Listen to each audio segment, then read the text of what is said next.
Today's show is brought to you by HelloFresh. HelloFresh is a meal kit delivery service that shops, plans, and delivers step-by-step recipes and pre-measured ingredients so you can cook, eat, and enjoy. They offer a wide variety of chef-curated recipes that change every week. Sign up today for a total of $60 off. That's $20 off each of your first 3 boxes. Visit HelloFresh.com/success60 and use the promo code success60. Once again, visit HelloFresh.com/success60 and use the promo code success60. Today's show is also brought to you by Organifi, the best tasting green blend on the market. They're cold processed, guys, to retain all of the nutrients. And if you're looking to fill all the nutritional gaps and buffer out that new stress that your body has to deal with on a daily basis, check out Organifi.com. That's ORGANIFI.com and use the promo code SUCCESS to save 20% on your order. And now to today's show. I wake up every single day. I am who I say I am. And I get what I get because I live in beast mode. Stop being gazelles. You're not average. You're not even good. You were born to be great. What's going on, world? Welcome to another edition of the Secret to Success podcast. I'm your host, CJ, joined as always by the Bayesian sensation, Mr. Carl Wesley Phillips. On everybody, finally back at home. I feel like I'm on that ET status now. It's been like 3 straight weeks I ain't been at home. Well, Crazy. welcome to the good life, baby. Yes, and sir. Dr. Douglas Thomas, what is going down, guys? Bless, man. Bless here in Vegas. R&R. Oh, Vegas ain't really where you go to get R&R, though, is it? Right, you're not the slots, are you? It depends on who. Most people go to Vegas for something else, but I guess I'm glad to see you keeping it Christian out in Vegas. You know what I'm saying? I'm glad you didn't lose your salvation. A lot of people that went out there and lost their salvation had And to more. wait at the pearly gates with me. You know what I'm saying? They in line at the pearly gates. They didn't get the express insider hookup. No, we Vegas off the green. Off the green Vegas. Right, exactly. Hey, we're just gonna start it right off. I mean, I don't even want to hold y'all up. Trey had his first baseball game last night. And, I promised myself I wouldn't be that parent, and I'm not. And I'm proud of myself. It was a hard-fought battle. The Hot Rods, which is our team. I'm the dugout coach. I got to keep all the kids in the dugout, keep the names, let them know they got a, batting order, things of that nature. So hopefully I can be promoted to third base, but the head coach said I don't know enough about baseball to be on the field yet. So I told him, I said, this is new for us now. We had never really played no baseball in the Quinney family. This is, we football, basketball, but I, of course, want to try to get into the baseball thing. So what's funny is I'm realizing my son is actually just a gamer, right? So I don't know if I told you guys last time, but we had a scrimmage. And so in the scrimmage, like what happens is it's T-ball, but it's baseball. So they give you Carl, 3 chances to hit the ball like from a pitch, right? And then if you can't hit it there, they give you a chance, you get 2 chances to hit it off the tee. And if you don't get it in 2 chances off the tee, it's a strikeout, whatever. So we go to the scrimmage. Now, mind you, we've been running all over. We're in San Fran, West Coast, everything. So I just got Trey all his gear, right? He clean now. He got his bat, everything. So we hadn't really been having much time to practice or anything. He just, we went to a couple practices and it's like a bunch of little kids running around, picking their nose, chasing butterflies. So we get to the scrimmage and there's 10 kids and everybody's got, the batting order. Trey's 9th. Everybody gets a turn to bat. So they just run through the whole roster. Trey's 9th out of 10. Out of all 10 kids on this team, he was the only one that hit it out the air. First swing, knocked it. And I'm looking like, whoa. So now I'm not trying to say my son is just King Griffey Jr., but what I will say is that he was the only one to hit it out the air. So I'm like, oh, okay, wow, that was pretty impressive. He ran or whatever. His coach was like, oh, you had the hardest hit of the day. So they had the scrimmage. So now here comes the first game, right? And now, mind you, these are 4-year-olds. And these kids, we got one kid just ran out the dugout. We got one kid laying in the outfield. This is not like high pressure stuff. The airplane flies overhead. The kids are just all running to the airplane. They just forget the game is on. But as a parent, and I think even our coaches, we started off like that. However, the score came, it was 13-12, and they were up, right? So before I go there, Trey, before we go to the game, I'm like, man, look, I told Jalen, I'm like, yo, we got about 30 minutes before we got to leave. Let's go out front. Let's practice. We go out front, practice. So I'm pitching the ball to Trey. He's trying to hit it out the air. He misses about 15 in a row. I said, all right, we're warmed up. That'll do it. Let's go. No doubt. We get to the game. Very first pitch.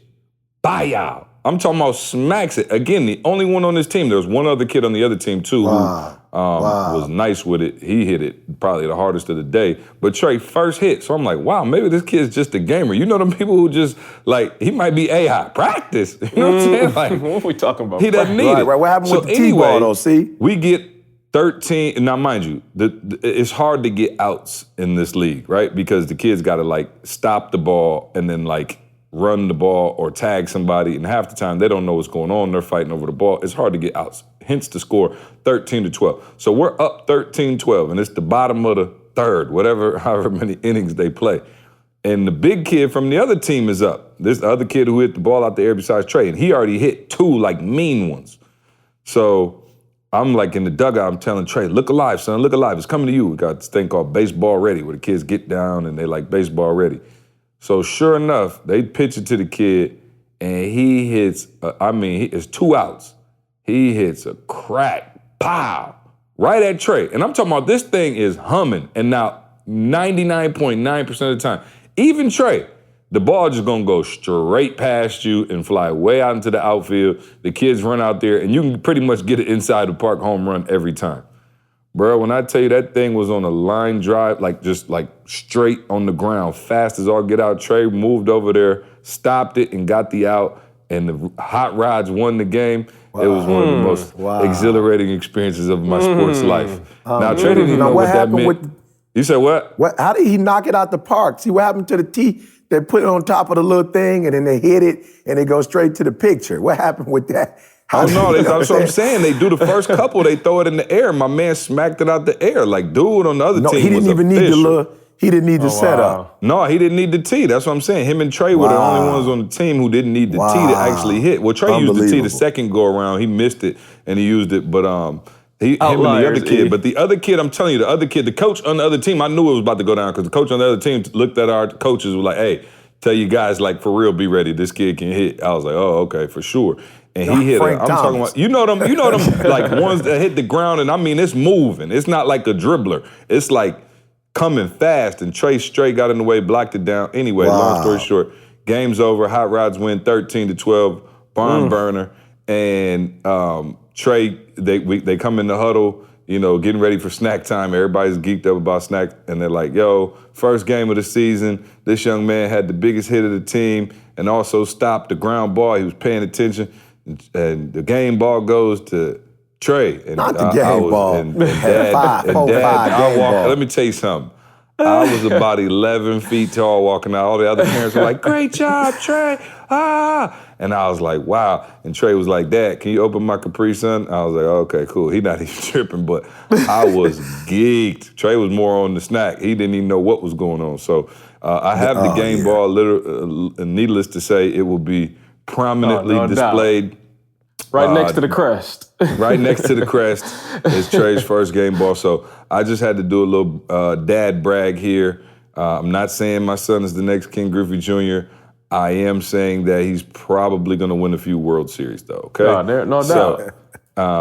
So that was fun, and man. That we had a great time. But I did feel a little tension in my body when it was 13-12 and my baby was out there. Now, I don't even think the kids knew the score. Like, Trey not just going to look up at the scoreboard and be like, oh, okay, we down a run. Like, I don't think any of the kids, they don't have either of the teams knew the score. But I did, and we won. So I will keep you guys posted on Trey's career. Let me say this, full-blown career. Full-blown career. For sure. No, we going. I told you, outliers. We are the outliers right now. I told you, his mom already shut down football, and I can't say I disagree. So I tried. I thought about fighting it, and I'm like, nah.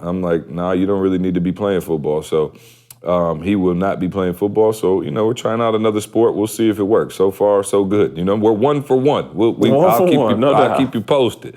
You know what I'm saying? Like, I can't guarantee this amount of success is gonna matriculate throughout the course of his career, but it's looking likely, okay? All right.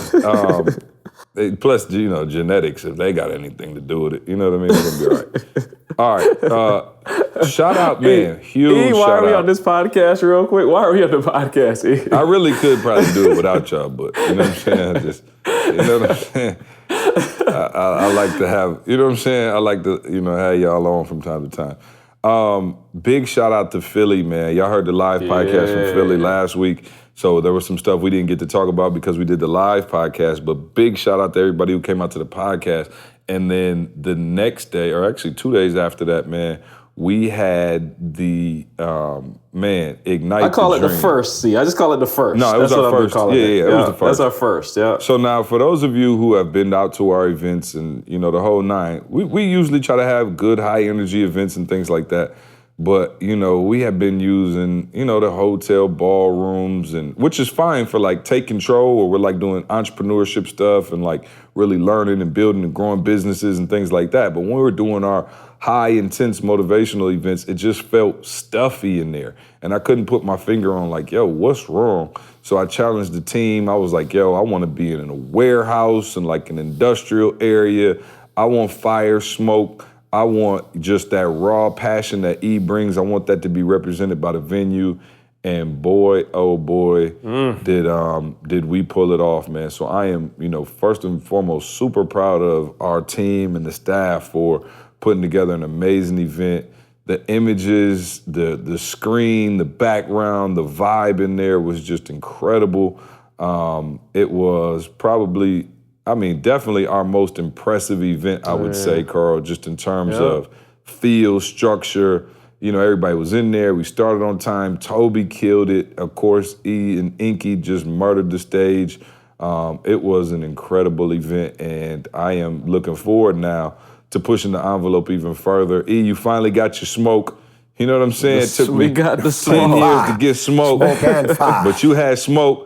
It was funny because the smoke was like pretty thick up there, and I went to E before he was getting ready to speak. I was like, yo, you straight with all the smoke, or you need? E was like, bring the smoke. I want more smoke, the better. So E pretty much looked like he was just giving a speech from heaven. So it was just clouds. So E, why don't you talk about Philly, your experience, how you liked it?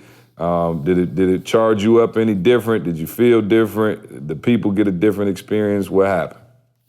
Well, maybe the people got a different experience.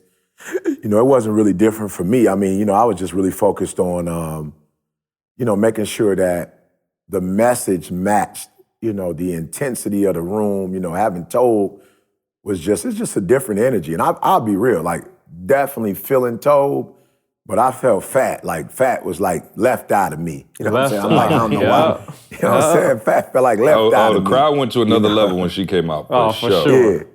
Yeah. So I just, man, that energy that they brought, Inky, have an opportunity to, just be around Inky in these last couple years and seeing his growth.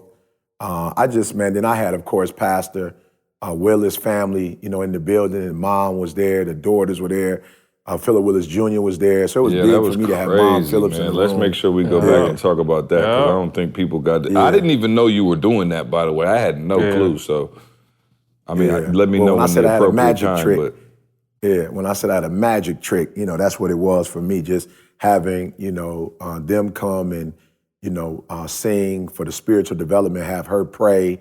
And it was funny, Jorge was like, yo, E, she prayed over me, and that hug you used to talk about, like back in the day, I got the hug. She hugged me like that. And then she told me she loved me. You know what I'm saying? He was like, E, it was just as you said it. I was like, no questions asked. So can we say it, though? Because I feel like people might be lost. Yeah. Give me the whole story. Okay, yeah. So I'll set it up, E, but long story short, just from our perspective, and I didn't know, of course, we had the spiritual event on Saturday that was free and open to the public. And E, you guys have heard, for those of you who have read Secret to Success or listened to the audiobook, if you haven't, go download it, check it out. It's E's life story, but in that he talks about Pastor Willis, who was extremely instrumental in his role of not only getting saved, but going to college. You heard us talk about him and his tribute, his going away celebration a couple weeks ago. But he actually flew his wife out there, who was responsible for giving him the hugs that catapulted him to Oakwood, right? Who would hug him and say, "Go get your GED." He actually brought her out to the spiritual event, flew her in, as well as the daughters who used to sing in the church. So E's whole message on Saturday was kind of like a timeline or a sequencing of events of, here's what I used to do, boom, and E would sit down and he would say, I would hear this song, and they stood up and sang, and then I would get this hug, and she came up and hugged him. And it was one of the more emotional messages that I had ever seen. So anyway, E, I'll let you take it from there, but I just wanted to make sure the listeners had a proper backdrop of no exactly question. what we're talking about. Yeah, no question. And it's funny how different, people can invoke different emotions in you, and so for her to be in the room, it was almost like I felt like I was, not necessarily being critiqued, if you will, but like, I felt like, whoa, mama's in the room. You know what I'm saying? So, watch what you say, but more importantly, make her proud of you, but still be yourself. Like, make sure you speak, to the crowd, not to her, because she's not coming to hear you speak per se. She's coming to hear just how your life has been changed and how you're touching others. So for her to be in the church, and I know for her it's emotional because the girls sang, the last song was a song they sang at the funeral. So I'm hoping that her, being there and the girls being there and Phil being there is kind of therapeutic for them, me honoring their father, her husband. I'm hoping that, for them it's like they get a chance to see how their father, his ministry really changed the world and all the sacrifices, he made. So just having her in the church was one thing. But then when she came to the Ignite the Dream, I was a little like, shoot, Tobe. He told rap, and she not really hip hop, like, you know what I'm saying? Like, I wonder how she feeling about that. And, and then I'm like, okay, Inky, hurry up and get on. I know she's gonna love Inky. You know what I'm saying? But she came up before the VIP and we spent some time together, and she was just like, yo, I'm so proud of you. She was like, yo, you have a ministry that's just out of this world. It's like, it's so different, but she's like, don't get it twisted. You think because I'm, a baby boomer that I don't see what's going on. You think that because of the smoke and the rap and all that, you thinking, I'm super conservative, but she's like, yo, I see what you're doing. I see how the Lord is ministering to you. And the crazy part was her grandchildren were there, and two of them. One, she was like, he just got into the Air Force like his granddaddy, but he needs a mentor. His grandfather meant so much to him, and he's gone now. And I want you to be to him what my husband was to you. And I was like, no questions asked. Wow. Like, I got you. I'm like, I got you, young man. Let's stay with me. And then the granddaughter came to me. She was real shy. And grandma was like, yo, talk to him. You could talk to him. It's like your uncle, talk to him. And she was like, well, before my grandfather died, I really wasn't doing good in school. And he told me, the last thing that he wanted for me was to go to Oakwood. And so she was like, I messed up though. And I was like, come on now. I'm like, look, I got you. And I just felt so good. I was like, look, I'm gonna make a phone call. And I called my homeboy, and they were like, oh, we get her in right now. Tell her to get in the car and get down here. And she's in, and her mother was just like, yo, I can't believe I don't have words. She was like, I can't believe I have words. I said, listen to me. This is what your grandfather did for me. And like in the Old Testament, Jonathan and David had a close relationship. And when Jonathan ended up dying, David, looked after his people for him. And I just felt so good because I was like, a lot of people read the Bible and talk the Bible, but I'm getting a chance to live it, and I'm getting a chance to be a blessing to the man who was a blessing to me. It's like he's gone, and I'm still able to do for his family the stuff he did for me over 30, years ago. So just having her there, she hugged me, she was like, let's take pics together. Dee, come upstairs and get some pics. And I just was like, wow, when nobody else believed in me, when nobody else, even my own mom, and I'm not dogging my mom out, she had every right to believe. You know what I'm saying? My man off track. Like, this ain't how I raised him. I don't know what's going on. And like her book that's coming out, The Promise Delayed But Not Denied, it was like Pastor and, Willis saw something in me. His wife saw something in me. And so for her to look at the fruits of their labor and to see that their efforts that they put in me, sending me to college, loving on me, writing a letter of recommendation, all of that it paid off, you know, and I just felt so good to be able to put a smile on her face. I'm sure this is the worst time of her life. Like, they've been knowing each other since they were 5 years old. They went to the same elementary, middle, and high school together, same college, you know what I'm saying? So to be able to put a smile on a person who put a smile on my face when I was down and out, to be able to put a smile on her face while she's down and out, it just meant the world to me. Let me ask that real quick, E. What's that feeling, E? Because, you know, everybody always talks about paying it forward. Dude, you get to pay back and forward simultaneously. Talk to me about that. You feel what I'm saying? You paying it backward and forward. Yeah, no, it was an emotional hookup because I felt like what I'm doing for them right now, you talk about paying it backwards and forward. I was like, yo, I pray one day when I die that somebody will come up to my great-great-grandkids and say, yo, your father did this for me when I was in college. Your grandfather did this when I was in college, or your grandfather saved me from this, or I used to listen to the videos, whatever. So I want to bless you. Like, you know what I'm saying? Like, this is my way of paying your great-great-granddaddy back for what he did for my family. You know, so for me, it was kind of one of those moments when it happened. It was like, yo, I'm setting up my kids. I'm planting seeds so that my kids, you know what I'm saying, so that my family, so that ETA, BU. It's people, bro, that be in BU that wear a shirt and be like, yo, I'm in BU, and people will look out for them just because they in BU. And so I'm like, God, I want my life to be so rich that everybody that's associated with me will be blessed as a result of me being a blessing to the world. Man, well. Sorry, I don't know where to go from there, sorry. It seems like it's working. Yes, sir. So, that's dope. Well, I want to talk about something else that happened while we were in Philly. Mid-conference, we're in Philly, and the event was, I think, from 12 to 4. Mid-conference, I can't remember who, but it was just like, I should say how many. Like, I literally had like 20 texts go off at the same time. And I was like, yo, what's going on? And everybody was like, yo, congratulations. Oh, man, that's crazy. And I was like, yo, no, right? I know. So after like 5 or 6 of them, somebody sent me a screenshot. And apparently, Will Smith, West Philadelphia, born and raised. You know, had put up one of E's videos, actually Love Conkers. And he put up the video on his IG. And I'm talking about, usually, you know, we don't even do that. Like, we still didn't repost it. Like, yo, Will Smith posted, you know what I mean? Like, that's just not our thing, right? And we show love for sure, but I don't think we've ever been like the big, like, celebrity hunter, or you know what I mean? Like, that's just never been our style. And I didn't know, I was like, oh, okay, wow, that's dope. But I didn't realize the impact and the thud that thing really made.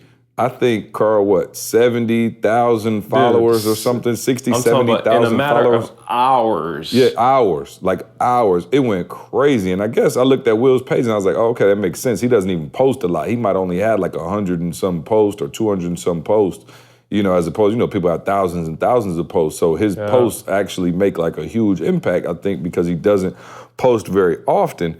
And not to mention he's got like 20-some million followers. But I have, like, we've done a lot in our career, you know what I mean? Like, we were on ESPN the other day, Rolling with the Tide, and a couple people that text you here and there, and we've done, obviously, some, you know, I'd say some pretty decent-sized things, but I don't think my phone has ever blown up or more people have said something about one act of something we've done than Will Smith posting it on the IG, and our IG obviously just going crazy. So, E, I don't know, were people hitting you up about it, Carl? Anybody? Oh, for sure. So before E go, again, I don't know if y'all remember, but E, last week's podcast, you talked about how Will saved you with that song.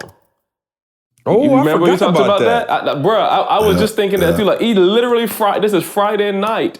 We did that live podcast last week. Oh, yeah. And he talked about the song Caught in the Middle of Love and Life. And I'm talking about he referenced, y'all heard it. It was on the podcast. Oh, that's scary. I forgot We didn't talk about it, see? I forgot about that. Bruh, I was thinking that too. Like, yo, he just talked about this. And I'm talking about like 24 to 48 hours a song later. I had never heard of. I remember I was thinking like, oh, shoot, I got to go listen to that. I didn't know what that was. Oh, no, I know the song. Yeah, I know the song. But it tripped me out that he had just talked about it. And, and I'm talking about, and E, the timing was crazy because it was the moment you walked on stage in Philly, like, a couple minutes before he literally got on stage. Oh, yeah, literally this like whole 10 thing minutes. unfolded. So, yeah, no, my phone blew up too. It was crazy. And he Nikki said ran something downstairs. about love in the thing. Let me find out Will was watching the live stream of the podcast on BU. Will it You know be what I'm you? That's the secret. Yeah, he got an alias, y'all. I just want to announce to all the podcast world you are in good company. Hey, Will, I appreciate you listening. No doubt. If you could go ahead and tweet out or Instagram out me and Carl's Cash App name, you know what I'm saying? I would appreciate it. Yeah, take it though. Yeah, that was huge, man. Yeah, no. So what was crazy though, I didn't get a chance to really get into it because I went on stage, but Dee Dee somehow found out that they posted. I guess a couple people hit Jada. I think. CJ. She said CJ told her, and so she went on. Crazy experience, bruh. Dee Dee went on, and I'm not gonna tell her story. I'm gonna let Dee Dee tell it. But yeah, I'm gonna let Dee Dee tell it. But yeah, Dee Dee actually went on there. See, y'all being cute about it. You know, I got to bring in the nasty and the ugly. You know I got to bring in the nasty and the ugly. Yeah, go for it, Dee. Yeah, so it's weird because I never really get on and Instagram, first of all. I think I may have like 3 followers and maybe 2 posts, and I don't even know how to respond to the posts. But C came over and was like, D, you gotta see this. So he shows me that Will Smith reposted a video from Eric, and I'm like, wow, that's really, really cool. So I'm seeing all these comments and likes, and I'm like, okay, or views or whatever. So I get on there, and I'm like, wow, how can you get this from this video? Like, people are so twisted, and I guess I'm twisted too because I'm only holding on to like the negative comments. So I'm reading the comments, and it's just like, oh, I would leave you too. You abusive. Her husband is abusing her, and I'm like, what is going on here? Like, how did this one video just like go south? And I'm like, I know when Will posted it, shout out to him, that he didn't mean for it to go south. Right. He meant like invest into your relationship. I said, wow, we talk about people bullying kids or kids getting bullied at school, but I'm like, oh yeah, no, this is Instagram bullying. Like, this is adult bullying. You're starting rumors about my husband that's farthest from the truth. If anybody is the bully in the relationship, I promise you it's me. If anybody is getting abused, I promise you, E.T. is being abused, not me. So I'm just like, wow, I thought I saw crazy. a black and blue mark, Didi, on E's right shoulder last week. I thought I saw something. Let me know. Let me find out now. I said, wow, it's crazy that everybody has these different lenses. And I'm not mad at the lens, but it's just like, wow, you have to be careful because that is a sign of bullying when you start rumors about somebody. And then I love it, CJ, because then you got your secondary bullies. So one person put up one bad thing, then everybody else jump on the bandwagon.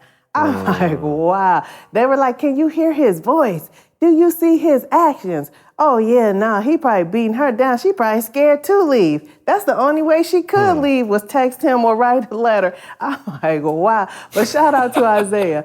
Isaiah, I promise you, Isaiah responded to every negative comment. I'm like, oh, wow. Because, see, you know me. Like, I wanted to clap back so bad, and I'm like, no, I'm not going to do it. And I will respond to every 2,000 texts, every comment. I don't care if it's 3,000. And then one girl had the nerve to say, well, if he's going to speak, he needs to speak like this. So I'm like, wow, okay. She must have like a Fortune 500 company, so let me go. She must be like the speaking guru. Oh, D, you done went down to the dark web, D. Don't do it. No doubt. I went to the dark. I said, well, let me go to her page, see, and look her up, because maybe they do need to get some pointers from her. See, I go to her page, and I got this MS. So I don't know if it was 58 or 85, but I'm going to get her 85 followers, see. I said, okay, you know what? Let me miss her with the amount of followers. I'm not going to do that because maybe she just started like today. So I'm like, okay, let me look at her pictures. CJ, she been pictures posting all since in the Instagram was bathroom. Instagram.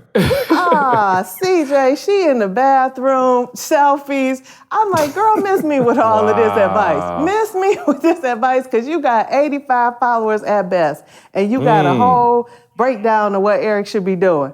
I'm like, wow, amazing. So yeah, no, that's it. That's all I got to say. Yeah, no, thanks for that, D. I'm embarrassed at myself. I promise you, I'm embarrassed because I said Will Smith ain't responded. Yeah, and Nobody here's the thing, responded. though, D, you actually hit on a good point, and that is one, when you make your life public, you are, unfortunately, you're susceptible to that. Now, like I said, be grateful that you're not a 17-year-old girl with self-esteem issues, who being bullied. You know what I mean? That's why the internet is scary, and that's why, for real, I have gotten to a place where I promise you, I don't really read comments like that, but two, even if I read the negative comments, you know me, I probably would have brought them on the podcast like you did to laugh at them because I understand that hurt people. And so you have, unfortunately, we live in a society where the negativity really rises to the top. Like negative sells more than positive. Like if you get a story about like Drake having a baby and all kind of scandal, it's gonna get billions of hits. If Drake go out and does like some charity work, nobody's really checking for that. So we live for the negativity. And so what happens is we even shout out to Isaiah because I know his heart is in the right place. But what happens is when you engage the trolls, they grow bigger. Feeding it, right? Yep, you're feeding it. Yeah, exactly. It's like if you got two dogs and you feeding one and not the other, you're gonna starve one out. And so for me, even with this podcast, like y'all see, I read the negative comments. For those of you who have just started following us, we have a segment called Negative Feedback where I read all the negative things that people say because I just think it's hilarious that, one, it's a free podcast, you're not even paying for it, that you would take the time to listen and then you would take the time to not critique or give positive feedback, hey, I like the podcast or you guys need to work on this, but like to really just like go hard and dog us out. I just think it's hilarious because I'm like, yo, I just imagine you like sitting in your mom's basement in your underwear so mad at the world that you just like, you want to make everything negative. Like you found a way to take a video of E saying that his wife left him, be a fully transparent moment, and she left him, and he said he was going to, go back and win her heart and bring her some roses and flowers. And I would encourage those people who just saw the 1 minute clip, FYI, it's like a 5 or 6 minute video. You saw the 1 minute clip in which it was meant to share love, resiliency, marriage, and those things, and judge that negatively. So if you have that kind of negativity in your spirit and in your heart, like, one, I don't even want to talk to you. I don't even want to be around you. Exactly. And I think, like I said, the internet allows you to hide behind the mask. You can go on a lot of those people's pages and they might not even have a picture of themselves up. Or if they do, like you said, they got 50 followers. It's like, and no disrespect to anybody got 50 followers, but it's like, we will allow that stuff to cut through the positive. And I've been guilty of it in my life, right? You hear, like literally, you could go on and you could put something out and it could be 100 great comments and somebody could be like, oh man, this sucked, this was the worst. I promise you that one comment will pierce your soul harder than the 99 uplifted your soul. And I just got to the point where I'm not even tripping on that. But I think as humans, I run into so many people who are like, man, well, I wanted to put my song out or I didn't want to get judged. I talked to a young lady at the VIP session who was like, she had some stuff she wanted to put out and she was like, well, I'm worried about how it's going to be received or people think I'm, too bossy or this and that. And I'm just like, yo, you're going to be forever stuck in your life worried about what people think. And I think that's why I tried to teach, even in our entrepreneurship and VIP sessions, I would tell people like, yo, Howard Stern, the #1 person in all the radio worth $500 million. And I don't know one person who listened to him or like him. Like, I don't know one. Like, none of my homies is just like, yo, did you hear that new Howard Stern?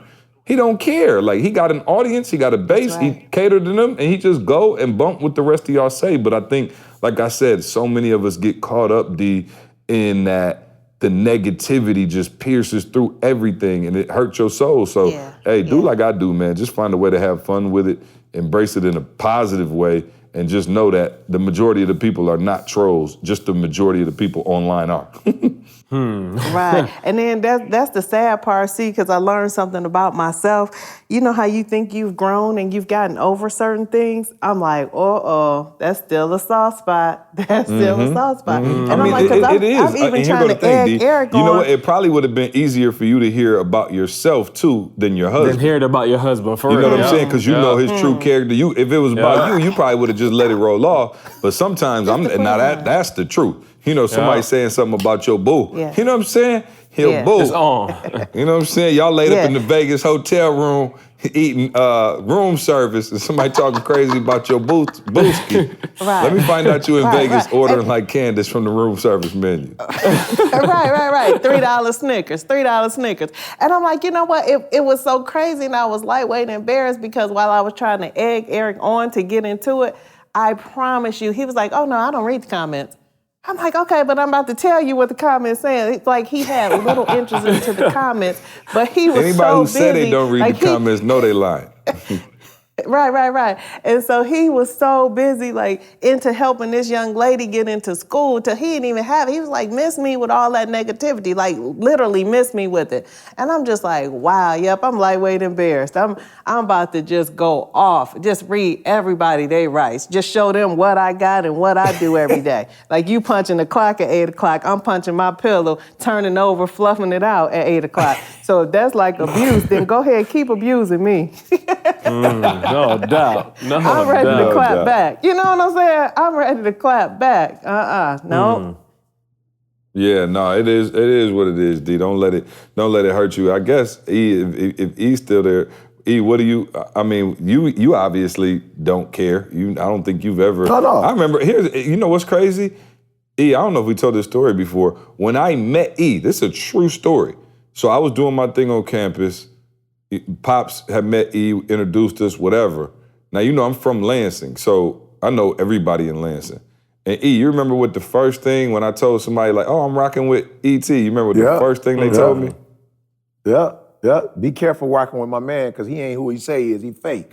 Yeah, Carl, that's the first thing I heard about E, like from a third party. Like I met him through my dad. Me and E had started rocking for probably not even like 2 weeks, Carl. And I had saw somebody just out and about, and they were like, "Oh, what are you doing?" I was like, "Oh, this guy E.T. Eric Thomas. Oh yeah." And the first thing they said was, "My man ain't who he say he is. He fake. He just all talk. He got a lot of talk and no action." And I promise you, I told E that. You know me, I came right to him like, "Bruh." And now I knew this was Fugazi because I'd been around him for 2 weeks and we had been putting in work, and I saw what was going on already. But at no point, E, did I see that like burden you or stop your show, and you've been probably lied on, and because of how you live, E. Obviously with the job, church. There's been times when people tried to get you up out of there. I think because E's such a threat because of how he lives and how loud he lives, that I think you make people feel inferior, and so they would like to tear you down to make themselves feel built up. And so many of you, man, listening to this podcast right now, you let people get under your skin and dim your light because you so worried about what they think. And I promise you, we just never cared. That's why we do the segment. Remind me next week to do the negative feedback. Review. and you see, we just laugh because it is what it is. It's people they just not going they wake up angry, they wake up mad, they hate the world, and they just ready to make somebody else miserable with them. And some of y'all fall for the bait, hook, line, and sinker. Right, it's just somebody else. I read a quote that they said literally social media is just exposing yourself to other people's opinions. That's all it is. Mm-hmm. It's just other people's opinion. That's it. It don't mean nothing, bro. It's dangerous, man. It's dangerous. Yeah. That's why I said, you got kids that's that age where it's just like they on there all day and they post a pic and somebody don't like their outfit, somebody don't like how they look, somebody don't like their makeup, their hair. They got direct access to them, and it's just, I just don't think it's super healthy. And I think really like lock your page. Like I wish it was like really only for your friends, you know what I'm saying? Like, or like people you knew, but unfortunately now anybody could just jump on your stuff. So like I said, can you imagine being a 16, 17-year-old girl in high school with like bullies, mean girls at the school, and you trying to post a pic man, it's crazy, bro. Like I said, hopefully somebody figure it out before our kids get grown. I know, right? Right now it's like the wild, wild west. But anyway, E, back to the point, man. I think this is a good topic because you have been lied upon and people have tried to assassinate your character several times since we've been rocking. And here go E, Mr. Wake up at 3 o'clock in the morning, you know what I'm saying? Pray every day, don't swear, don't cuss, ain't never smoked, drank, had sex with one woman his whole life. And it's like, you know what I'm saying? It's like, bro, they put Jesus on the cross too. What make you think, you know what I'm saying? So E, talk about like for real silence in the noise? Yeah, I think though first people have to understand that if somebody says something to you that's negative, you know, you don't even have to necessarily feel bad about that. Like I have skeletons in my closet. Like it's things that I'm not proud of, but I'm not tripping that people talk about it. Why? Because you a sinner. Like you ain't perfect. So why would I be tripping about somebody who is like me talking about me? It's like, bruh, we all have done things that we're not proud of. We've all made mistakes. So I'm not, first of all, you saying, oh, E ain't this, E ain't that. Okay, and you right. You know what I'm saying? But why should that stop me? So why should your imperfections, or like, for instance, I didn't do well in school. Why should that stop me? Like that shouldn't make me, because I wasn't necessarily born with the greatest academic skill set. There's more than one way to skin a cat. So why should I feel bad because I wasn't just naturally gifted with intellect? There's another way to do it. It's called will. You feel me? So I don't have to feel bad because I'm not the smartest person on the planet. You know what I'm saying? I don't have to feel bad because when you compare me to, Denzel, like, bro, I don't have to feel bad. I think that's a lot of y'all go wrong. I tell my daughter all the time, you can only marry one person. So you don't have to be attractive to 5,000. You know what I'm saying? Matter of fact, that's going to be a distraction. If you're attracted to 5,000, but you can only marry one, you're going to get yourself in a lot of trouble. You know what I'm saying? So it's perspective for me. It's like, I don't have a problem with my imperfections. I don't have a problem with my flaws. Every human has them. Oh yeah, but hold on, real quick. But what about like the flat out lies and things? Because it's not just me pointing out your imperfections, saying, "Oh, E, it looked like you got a little chunky." That's it's not like even literally discuss, like assassinating your character and lying about you. But see, that's not the truth though. You cannot assassinate my character, and that's where people go wrong. Attempt. Well, bro, you can't do it. You can't. So if somebody said to C, yo, C, E fake, he ain't who he say he is. Bruh, why would I even give energy to that? I'm just gonna keep rocking and you gonna know that I'm the real deal. Like C gonna know I'm the real deal. And then eventually, guess what's gonna happen? Millions of people gonna be following me on YouTube and know that I'm the real deal. I wouldn't even waste my time. The fact that you said I was fake, you probably fake.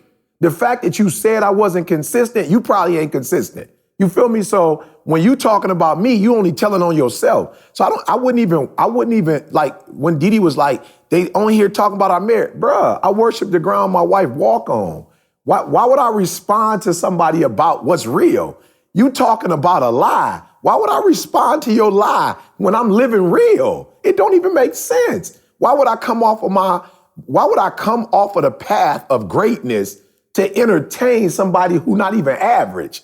Bruh, it don't even make sense. It's like Mayweather when Conkers was talking crazy. Mayweather like, bruh, it's nothing to talk about. You the one but it hurts on though, TV. It hurts, bruh. It hurts. It don't hurt Look at me. KD. Shout out to KD. I got love for KD. But remember when KD created a little fake Twitter account to start defending himself against the trolls? Like here go a grown man who's won several championships, scoring titles, MVPs, everything. Still, who makes that a had to fake do with Twitter character, account though. to argue with somebody with 30 followers about why his legacy should be intact. It hurts. You can't say that the negativity, you don't hear it or that it don't hurt.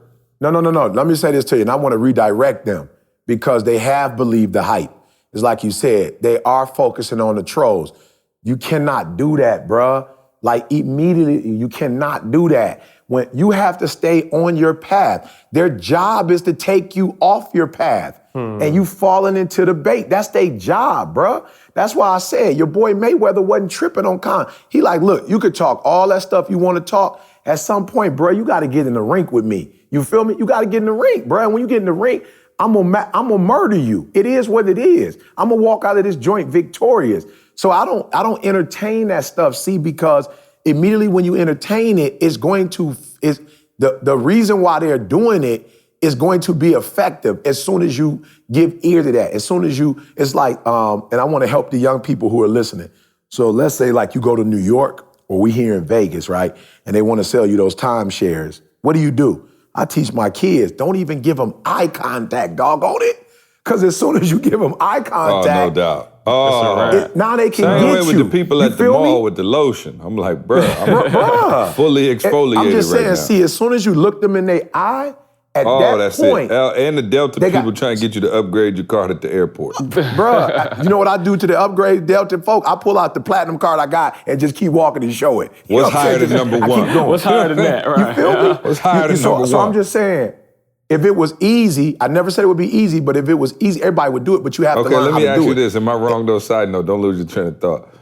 But one time I was in the mall and the dudes like trying to do the shoe cleaner. They just annoy me so much, and I'm just trying to go get a shirt and come right back, and they just press so hard. I looked at my man and was like, bruh, you don't remember me? I just bought some from you yesterday. I was just here yesterday. You just sold me some. Wow. And he was like, what? Wow. And I was like, bro, you gotta do better with your salesmanship, bro. I just bought some from you acting like you don't know. He was like, oh, my bad, fam. My bad, bruh. I was like, oh, and I walked right by scot-free the next time. You know what I'm saying? So, no questions you know what I'm saying? Just a midday fair foul. A mid-podcast fair foul. Sorry, continue on before they start hating me in the comments about ruining thoughts. No. But I'm being real. Like we're not talking about what we want to hear. I'm giving you guys strategy, right? To overcome this. So number one, hear what Didi said. Yeah, hear what Didi said though. Didi said Eric didn't respond, but that's not where she ended. She said he didn't respond because he was helping the kid get in college. You understand me? So you got to hear what I'm telling you. I am so focused on my focus. I'm so focused on my why. I'm so focused on my grind, on my purpose. I don't have time for frauds. I don't have time for that foolishness. You feel me? So when you talking about my marriage, bruh, first of all, I was talking about something that happened to me when I was 20 years old. I was in college. First of all, I've been married, doggone 28 years. You talking about probably 25 years ago, 26 years ago. It's not even relevant today. That's number one. Number two, I have a very healthy relationship. Now, here's number two, guys, what I think about.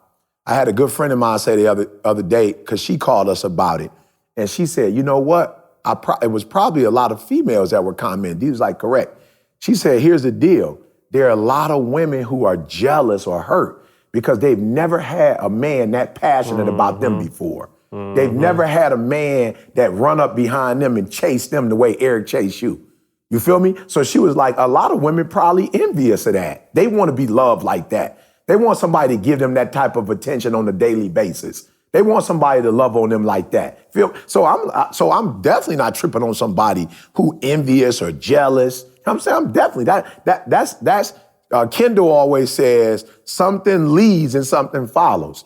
So if love leads, then all the other stuff that's gonna follow. If hatred leads, if jealousy leads, so why am I gonna even get in that conversation? So that's number two. Number one, I'm busy about my Father's business. I'm doing what I'm supposed to do. I'm not perfect. I'm not trying to pretend like I'm perfect. But am I pressing to be better every day than I was at 20, at 30, at 40? Absolutely. So I'm not tripping on sinners trying to make me feel bad or look stupid. Like, it's not that deep. Number two, I am about my Father's business. I'm waking up every day trying to make other people's lives better. So I don't got time for that foolishness. Number three, I don't entertain people who are negative. Like, I don't have time for you. My mission is to bring as much positivity in the world as I possibly can. Number four, I'm trying to be an example. I'm trying to let people see that you can live above all the hatred, the envy. You can live above all of that. You can be an example of what it looks like when a normal human makes a commitment to be better than what he was the day before. This is what it looks like. You flying over the clouds. So yeah, it's raining, it's thundering, it's hailing, it's doing all of that. But I'm above the clouds. I live above the clouds. I don't got time for that foolishness. So I do want to tell our kids, though, our babies, like, yo, if you got an Instagram or whatever you using, Snapchat, whatever you using, you don't have to read the comments. Don't let nobody suck you into that foolishness. I don't do video. Can I be real? I've listened to maybe one or two podcasts. I'm listening to one or two. When this stuff come out, we put it out into the world. Whoever use it, whoever don't. The one I listened to was the one Candace and Didi was on, just because I was in the room with them and they don't get on often, and I just wanted to hear it for myself. Like, I wanted to glean from it. And then the one we were in Utah. But look, just because you put a post up, you don't have to read the comments. Whatever you're trying to put into the world, just put it into the world and leave it alone. I don't listen to my own TGIMs, or I don't listen to the morning motivation that goes out. I don't listen to that. I put good out into the world, and then wherever it falls, and I'm using my time to help people. So I'm just saying to my young people, and my daughter went through it, my son went through it, love yourself, man, because if you don't love you, nobody's gonna love you. If you don't pour into you, nobody's gonna pour into you. But contrary to popular belief, you don't have to listen to negativity. You don't have to be around negative people. It's a choice.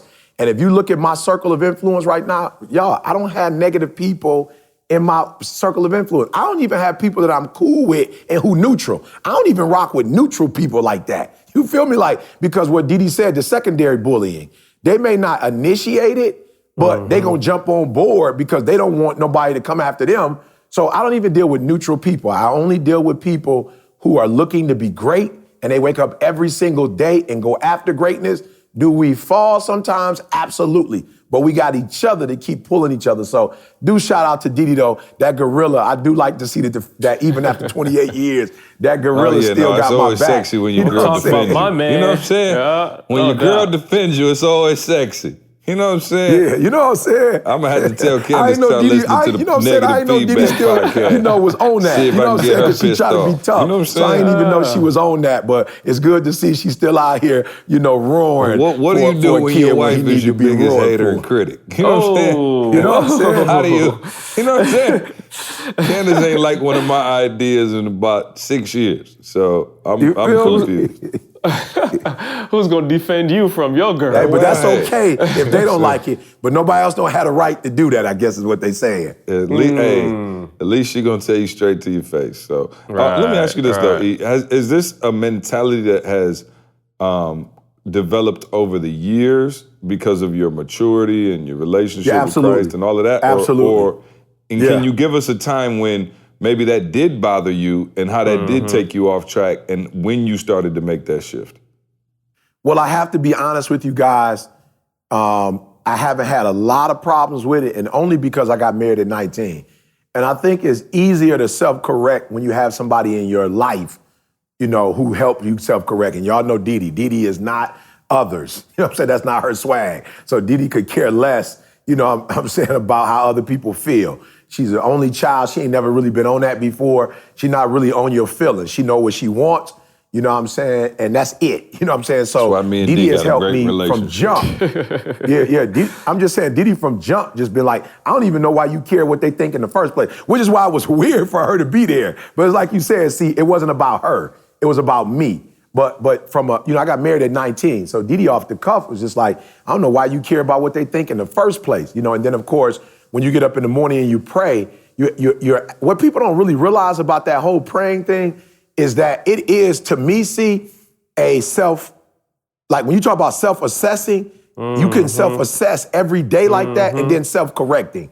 So God would be like, E, come on now, don't worry about what they think. It's not that deep. But I will say that if they were closer to me, maybe not a stranger, but if it was somebody that I thought I was very cool with and close to and they did it, I would be like, man, God, what happened? Like, this supposed to be my boy. Why is he critiquing me in the way he critiquing me or whatever? Like, why did he say that? And even with that, I had to realize sometimes just because people are close to you, it don't mean they not envious or they not jealous. Like, for real, you think just because somebody cool with you that they not hating. And, you know, God was like, yo, they could, and don't be mad at them. That's a human response. I can't act like I ain't never been jealous or I ain't never envied nobody. You know what I'm saying? And I had to self-correct. Well, take so us back. I just think when you're in a healthy relationship. Give us the story. Give me Give us the story. Tell me who you hate. We already know who you hated on to get D. You know what I'm saying? I know, right. You know well, you know, the hip-hop hater. I will say this to you guys. Yeah, I would say this. When I was in college, you know, I ran with a certain, you might call them blue-collar dudes. Like I ran with blue-collar kids. So you might have had like, you know, Irv, Trey, my boy, Derek Green, you know what I'm saying, Eric Walsh, Mason West, you know what I'm saying, the Kane boys. You know, so for me, them was my dudes. But if you was on the other side, see, and what I would consider more, you know, bourgeoisie, if you will, you know, like you wasn't like, you know, like the blue bougie collar. people? Let's get you in trouble again. You know what I'm saying? Well, I'm not gonna say no names, but you call their blue collar names out. Call out the bougie names. I'm not so gonna call get, out the other names. Yeah, I'm not gonna go there. That's not my swag. But I will say this: the folks upper that we felt echelon. like, they weren't really looking out for the community, or they weren't looking out, for the community as a whole. It was more like their personal agenda, and it looked like they was trying to do what they was doing for them. You know what I'm saying? I would hate on them like, yo, my man, he whack. My man, like, bro, he whack. Like, he ain't about this movement. He ain't about his people. He's about, himself and his own personal, political agenda. Like, yo, I'm not even fooling with that. And I had to realize when I got older, I was like, yo, you hating on him, E, flat out. Because he not like Trey, or because he not like, and it's more than one type of, you know what I'm saying? It's more than one type of African-American, experience. One type, urban experience. So you ain't gotta hate on them just because they not like you. So I ain't gonna lie, I'd be like, bro, y'all fake. Like y'all ain't about that life. And I had to just realize, and it was through my Bible reading, there's a story in there where the disciples was hating. They was like, yo, they over there speaking, they over there doing this and doing that. Like, they ain't with us. And Jesus was like, look, just because they're not with us doesn't mean they're against us. You know what I'm saying? Like, we got the same call, we just doing it differently. And I never really saw it like that. I just saw it like, yo, the way I do it, that's the way you do it. And God was like, no, that's not it. Just because they're not doing it the way you doing it don't make them bad. And so I used to hate on cats who wouldn't have been, I'm just being real. I will say this because it's not names, people I went to school with, but I never really respected Martin Luther King like that. I was a Malcolm X dude. I felt like, I was a Marcus Garvey dude. I felt like Malcolm was soft. All of that, letting people bust you in your face, sicking dogs on you, talking peaceful. That's why he had to get rebaptized. For real, I thought that was soft, bro. I'm like, yo, you letting people like take advantage of, abuse, and you sitting here just talking about singing, we shall overcome someday. Like this whole nonviolent boy. Whereas, other leaders were like, yo, we're not intentionally gonna hurt anybody, but we're gonna defend ourselves. We're gonna bear arms. Martin Luther King was like, we're not gonna bear arms. We're not gonna fight, fire with fire. We're gonna let them, take us to jail. We're gonna peacefully march. You know what I'm saying? And it's just like, yo, bro, come on, they trying to kill us. And we even look at today's society where people are now peacefully protesting, and that's a problem. So at first I was like, I don't understand this Martin Luther King thing. I'm just not gonna let nobody bust my daughter in the face and then we're gonna go march. You know what I'm saying? But as I got older and more mature, I did realize, like, yo, for real, there's more than one way to skin a cat. There's more than one way to be, productive. So that's my hate. See, I used to just hate on folks that I felt like, you're not doing it the way I'm doing it. You don't see the world the way I see the world. So we can't be on the same team. And as you get older and more wiser, you do realize, for real, diversity is the key to, I believe, the key to productivity. I got you. The other key to productivity. Organifi. No doubt. I'm getting there, see? It took me 2 years, but I'm getting there. If you listen faster, I ain't got to talk slow. A shout out to Organifi, man. Our partner in this podcast who's been rocking with us for a while. What, a year now, man. That's a year, yeah. Yep, the Organifi, we are on it daily. If you listen to this podcast, you probably are on it too. And if you're not, you need to get on it, all right? Get healthy, man. We're moving now, right? Everybody's on the health kick. And listen, man, if you're like me and you just can't get up and juice every single morning because you got kids running crazy around the house and you're trying to get backpacks together and you're trying to make peanut butter and jellies and you're trying to do all kind of stuff and you just don't have the time to juice every morning, what a great alternative to just purchase some Organifi. Get the packet, dump it straight into your water bottle, shake it up and go and get some of the world's best superfood greens all in one drink, all right? Takes about 7 seconds to make that happen, all right? So if you're like me, now if you got all the time in the world and you wake up and you got insiders like E who could just make you a juice or a smoothie on command, then this ain't for you. But if you live in a regular existence, right, with us humans, you may want some Organifi, man. So go check out Organifi.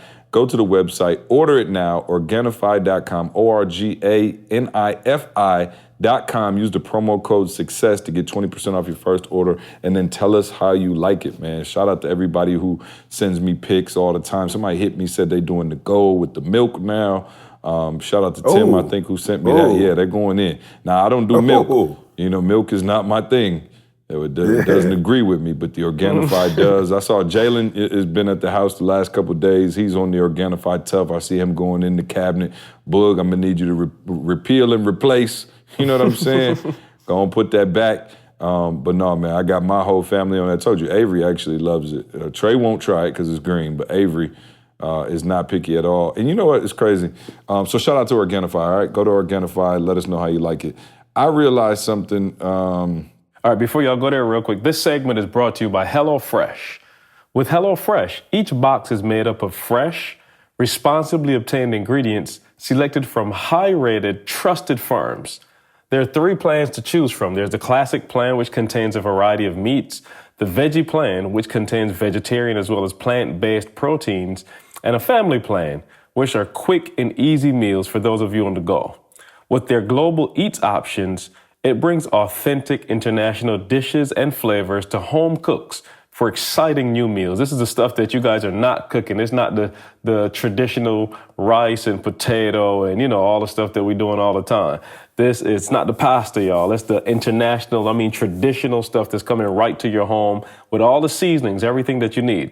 All the ingredients are pre-measured and labeled meal kits. Cooking will become something you actually look forward to when coming home from work. This week, my family did the pesto flatbread, AKA the posh pizza. We did the truffled mushroom flatbread. That was another one. My son is into whole pizzas and flatbread, so we try to do a lot of that. And then we did the sweet potato and black bean tacos. That one was another very, very, very delicious one. The avocados, man, cilantro, don't get me started. When you guys subscribe to HelloFresh, there are many benefits so you can keep enjoying week after week. Get delicious filling meals delivered right to your door every week for less than $10. You heard that right. You're going out to eat. I'm sure you're spending more than $10. You're getting that drink, them extra fries. I know. So less than $10 per serving and free shipping. Manage your account easily by choosing your delivery date to match your schedule. And you can pause it when you're on vacation. So sign up today, guys, for a total of $60 off. That's $20 off each of your first 3 boxes. You guys can go to HelloFresh.com/success60 and enter the promo code SUCCESS60. And that's, again, HelloFresh.com/success60 and enter the promo code SUCCESS60. And that's the number 60, guys. Over the last couple of days, Candace has been out of town for work. I'm a terrible parent, okay? Now, listen, I'm a great daddy. But I am a horrible parent. We've been getting to school about 9:15. The kids were up at about 10:45 last night having pillow fights. We ate Reese's peanut butter cup for dinner, and my life is in shambles, and I realized that I am a horrible parent. And so I just wanted to say that. I don't know where I was going with that, but I just realized that, like, wow, you are really trash as a parent. You're a great daddy. My kids love me. We have a great time together. No doubt. But there is zero productivity. We all in the bed together, just sleep. And I'm talking about these jokers don't want to wake up. Avery don't want. I'm trying to do Avery's hair. I'm trying to just put one little ponytail. Lord just would not let me get one bit of a ponytail in there. So I sent her to school looking crazy. I forgot to brush the teeth yesterday. Shout out to me for being a terrible parent. Great daddy, but a horrible, no good, very bad parent, okay? So I don't know if anybody out there, any other dads out there experienced that, but let me tell you something. I think my wife takes these little work trips just every once in a while in case I'm ever feeling myself. She like, bruh, trust me, you're not that deep. So let me see. E, I know you got to go in like a few. Where are you heading, man? You out in Vegas? Where you got? It's only like still 9 o'clock in the morning. We gotta go because Didi. Yeah, I gotta go. See, where you going? Didi wants me to go get a. I can't what's hear your that phone called? breaking up. I don't want to say a petty Manny because I already got one of those. A Manny Pal. Oh, Lord have mercy. She's saying, hold on. Listen up, see. Here we go, y'all. see, Here we go. Buckle up. The See, he petty about Manny. to go for a deep body massage so that when he's laying hands on me, he can have more strength. I couldn't hear. What'd she say? She said I'm going to get a deep tissue massage, facial, the whole nine, so that when I beat her, I can have more energy. Don't and nobody strength. want to hear that, dog. While I go You know what back I'm to saying? work, We got see. work to do, dog. I still got to work, man. Shoot, I got calls to make. I got emails to answer. Hey, she try to said answer. that we got the fourth quarter coming up, so she just wants me to get, you know what I'm saying, facial, deep body massage and all that tissue stuff, get all that old dead stuff. So as I go in the fourth quarter, I have energy to help people to ignite the dream. Quarter. If you don't sit as I go into the fourth quarter, ace down, as I go into the fourth quarter. I guess you just Jordan over there. Shout out to the fourth quarter. Unbelievable. Shout out to the fourth quarter. All right, well, how long are we in? Because I know when we go short, people get mad at me. So we're over an hour. How long you do we about an got? hour and 15. Yeah, you're an hour and 15 in. Are we an hour? No, we're not an hour and 15. No, we an hour and 3. All right, well, let me see then the Ask ET. Hey, Didi says, C, can you read one of the complaints for us? One of the complaints? Oh, the negative feedback? Oh, get it I right. don't have it stored up. When I do the negative feedback, I go through and find them. He said he don't have it stored up. You got Yeah, no, I go find some though. I'm sure I can. He said he'll go find something for next week. We'll do it next week. No, next week. I got it for sure. Negative feedback. That's everybody's you a whole favorite bunch of them segment. next See, y'all week. feeding the trolls too. Y'all, No y'all doubt. worse than me. Let's see. Somebody, shout out to Jody Cedric, who said, thanks for answering my questions. CJ, you deserve an insider. I agree with that, Jody. No doubt. What happened? This is, man, y'all got some crazy Twitter. Illis68 said, E.T., what happens when you have a strong why, but then that person dies? The relationship changes, like a divorce, or you just lose it? How do you transition? First of all, let me not try to act like I'm a guru and answer that, because I don't know that. I haven't lost my whys. So I dare try to act like I know the answer to that question. But I will say, even with my whys, like Jalen and Jada are adults now. So I don't necessarily, you know what I'm saying? Like the energy that I got from them when they were 6 and 7, I don't have anymore. So I've had to create other whys. Of course, you heard me say the Nobel Prize. That was a part of, okay, we accomplished a lot at Michigan State. That season is over. So we've had to recreate. There are things that, C and they are doing in the business realm, things I'm trying to do in the schools. So the why that we had when we first came together in 2005 and 6, like that's over with in terms of Compton, the advantage, the Michigan State students, like that's over with. So I think no matter who you are, when you have a why, you have to continue to develop that why, and then you have to continue to, add to that why, if that makes sense. So I would say even when you lose someone, that shouldn't be the only why you have. It shouldn't be that narrow, that you should continue to build on your why. Hey, just real quick, see, I gotta add on that. Like, if you lose someone, like, just being real, man, like, you know what that person would want you to do. So I don't think, of course, you gotta grieve, you know what I'm saying? But losing them isn't a loss of the why. Like, you still know that person, what they want for you and what you would, how they would feel, you know what I mean? So you keep doing it, whether they're there or not. Like I said, don't leave out the grieving process. That's a real part of it. But that's not losing the reason you're doing it, you know what I'm saying? Yeah, right. no, absolutely. And for me, Carl, I look at Pastor Willis. I feel like the fire is lit even more stronger now. Yeah, because he's gone, and it wasn't like, he lost his kid or his wife. Like, he was the energy. He was the breadwinner. So I feel like my obligation to him is even stronger than it's ever been before. Mm-hmm. Why? Because his daughters do need, that support. His son needs the support. Junior needed, because he went to his father. So now me and Philip Willis Jr., we kicking it more than we've ever kicked it before. With mom, I'm calling her more now. Like, yo, you need anything, like, please let me know. With the grandkids, I'm helping more. So to your point, Carl, that makes sense. Like, if your why is gone, you probably need to step it up to a whole nother level to let them understand that their legacy is been activated now. 100%. I see about 100 questions in here about asking me how I feel specifically about Colin Kaepernick and Nike. I think it's amazing, man. I am overjoyed that Nike did that. I feel proud to wear my Nikes. Everybody, of course, people were texting me and asking me just, from a branding standpoint.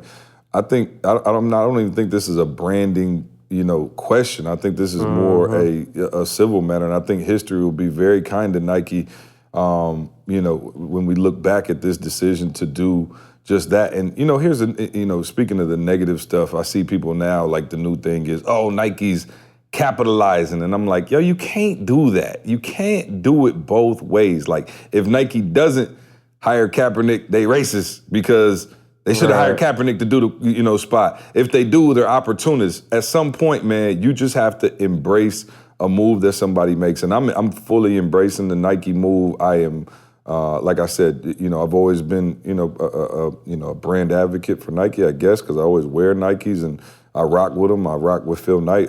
Josh and I listened to Shoe Dog, and, I was able to get some insight into how he built the company. And like I said, man, you can look at it and say they're opportunistic, or you can look at it and say that, they chose to be on the right side of history. Kaepernick has chosen to make a tough stand, and I don't think that either one of them, I see it both ways. I see people saying that Nike is capitalizing off of racism, or that Kaepernick is now using his platform to, monetize. And I'm like, yo, just chill, dog. Like, two things can be right. You can, have a worthy cause, and you can, make money in this world. That's the world we live in. And so I think nobody said that when Kaepernick was getting cut from teams, or nobody wanted to bring him in and he couldn't get a paycheck from the league. Nobody said that, he's trying to monetize it. So I think people are going to try to find the negative in any situation. I think people are always going to go for that negative route, again, like we just talked about. But I think at the end of the day, I think Nike made a bold move. And I think, I'm super happy for Cap and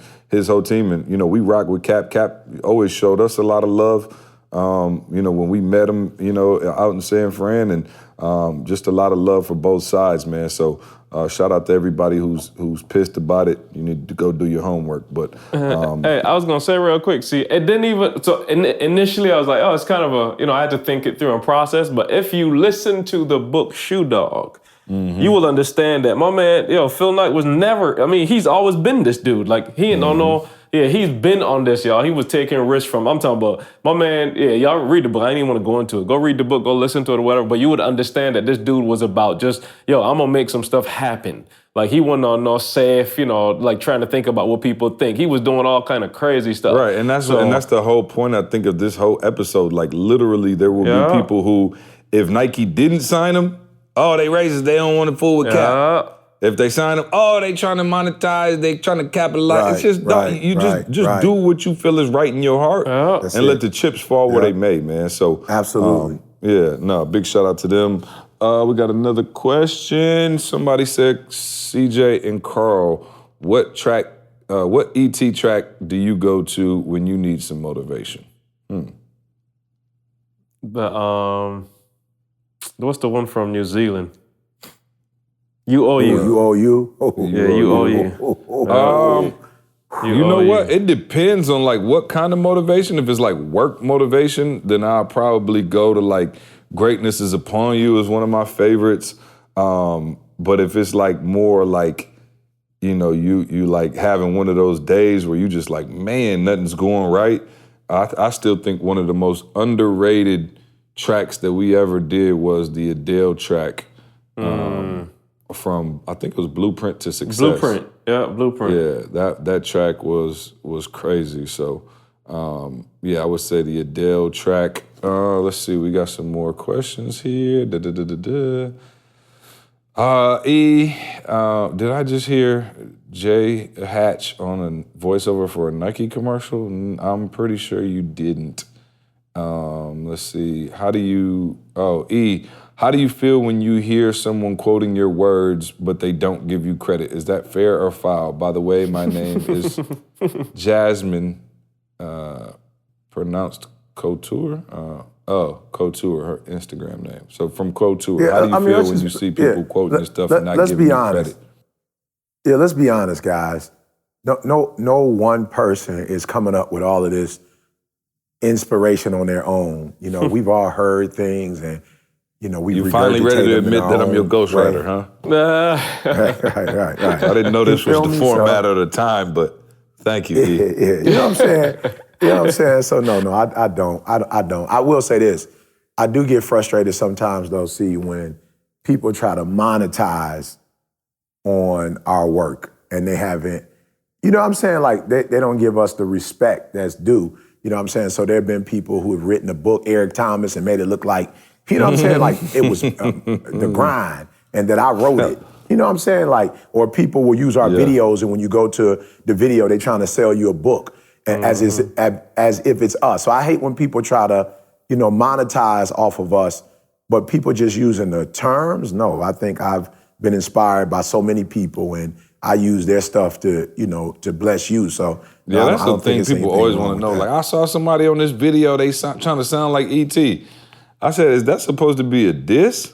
Like, you should be trying to sound, that's like somebody saying they trying to play like Jordan. Like, duh. Right. That's the benchmark. Like, I don't know why people think that. Like, we live in a crazy world where people think you're supposed to be offended by that. Like, yo, when you change the culture, when you set the trend, when you jump out there, when you're number one, that's what's supposed to happen. If nobody was trying to speak like E, that means he's trash. You know what I mean? So, like, people should be trying to, like, act like Will. People should be trying to sing like Beyonce. People, you know what I'm saying? Like, you shouldn't be trying to mimic, but you should be inspired by, and of course, some of the flavor is gonna rub off. You still gotta find your own recipe. But yeah, no doubt people are inspired. It's like when the Fab Five start wearing long shorts. Like, yeah, everybody start wearing long shorts. That's what we did it for. We're trying to push the culture forward. So, yeah, that's it. Carl, run us down. What do we got next, man? I know we are in. I know for a fact we got Game Changers. September coming up here next week, and 2 weeks next week. I don't know, whenever this comes out. We got it coming up here shortly. So if you want to be a speaker, if you want to take your speaking game to the next level, if you are looking to get paid for your speaking, if you go speak now, or people tell you got a gift to speak and you should do it, and you want to turn it into a profession, you want to go to that next level with it, you want to be coached by E and myself and teach you how to make, you know, a 6-figure, 7-figure business out of it, you need to join Game Changers. Come check us out. We're doing some amazing things. You get to speak live in front of us, right, and get that feedback from us.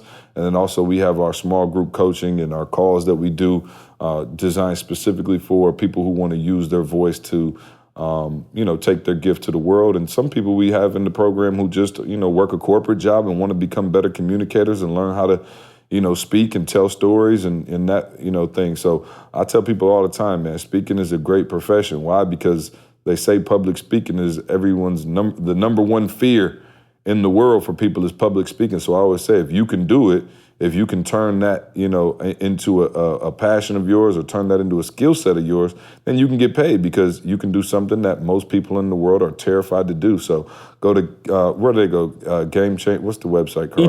ETAGamechangers.com. ETAGamechangers.com and go register. Sign up, man, and get certified by the best in the business. And by that, of course, I mean myself, not E. So. No doubt. Hey, after that, we got Take Control. We hitting San Diego. We just did something else. Here we go. San Francisco. Yeah, we just hit San Francisco. Francisco. San Diego. Please, I need it. So November 4th, y'all, San Diego, we coming out. Oh, that's November right around 4th. my birthday. Maybe I could do a little birthday celebration. You know what I'm saying? I'll be 36, dog.